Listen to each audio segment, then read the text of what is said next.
Bismillah ar-Rahman ar-Rahim. I am Dr. Mohibullah Wazir, and the topic is the nervous system. You know, the nervous system is the chief controlling and coordinating system of all the functions of the body, in addition to the endocrine system as well. Now, the nervous system is being divided into two parts: central nervous system and peripheral nervous system. The central nervous system then consists of the brain, which is present inside the skull, and the spinal cord, which is present inside the vertebral column. Note, the brain is the part which lies inside the cranium or the skull, and it is made up of neurons, which is the special quality of thinking power. It is the higher governing body or governing cells or neurons. The neurons of the brain have the capability to consciously appreciate and think over the stimulus which is coming through eyes, ears, or from any part of the body as well. Now, and the peripheral nervous system, which is present in the spinal, which is that is spinal cord, which is present in the vertebral column. These neurons, which is making the spinal cord present in the vertebral column, it has no thinking power. It does not have the capability to consciously appreciate the stimuli or analyze it or think over it, but it is having the reflex actions present in there in the vertebral column. It is for the reflex centers or reflex activities. This I have explained in detail, but this is now brief and clear concept. Now the peripheral nervous system are consists of the nerves, and the nerves are nothing but these are the axons and dendrites which make bundle, and this bundle outside the skull and outside the vertebral column, these are called as the nerves. And these nerves are cranial, that is originating from the brain, and the spinal. Cranial nerves are 12 in number, while the spinal nerves are 31 in number.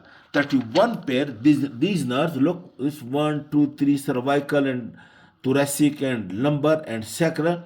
31 pairs of spinal nerves and 12 pairs of the cranial nerves. Now note, the nerves are neurons. Neurons are nerves. Both may be somatic in function or it may be autonomic in function. This is functional classification. Somatic nerves or somatic neurons are those which are being concerned with the supply of the soma of the body, that is the voluntary organs, for example, the skeletal muscle, the skin, etc. While the autonomic nervous system or autonomic cells or autonomic neurons and autonomic nerves, these are concerned with the supply of the involuntary organs, for example, the stomach, intestine, the heart, and urinary bladder, etc.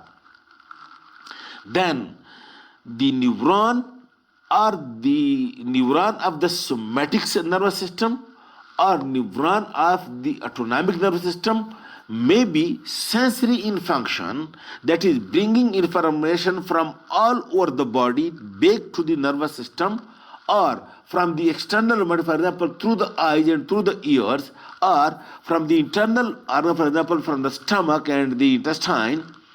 These are the sensory nerves, and the group of cells which receive these nerves, that these neurons are also sensory in function.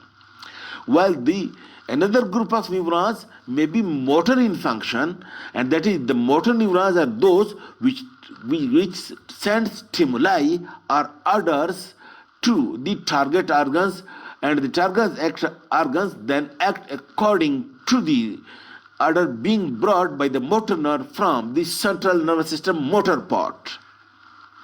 Now, if these sensory nerves and sensory cells are present in somatic, then we call it a somatic afferent. And if the motor nerves and motor neurons are in the somatic, then we call it a somatic efferent. And if the sensory nerves and sensory neurons are in the sympathetic and parasympathetic autonomic, then we call it as visceral afferent or visceral efferent, maybe in the sympathetic, maybe in the parasympathetic. Okay, this is a brief description. Then in the next lecture, I will give you a brief description of the autonomic nervous system. Thank you.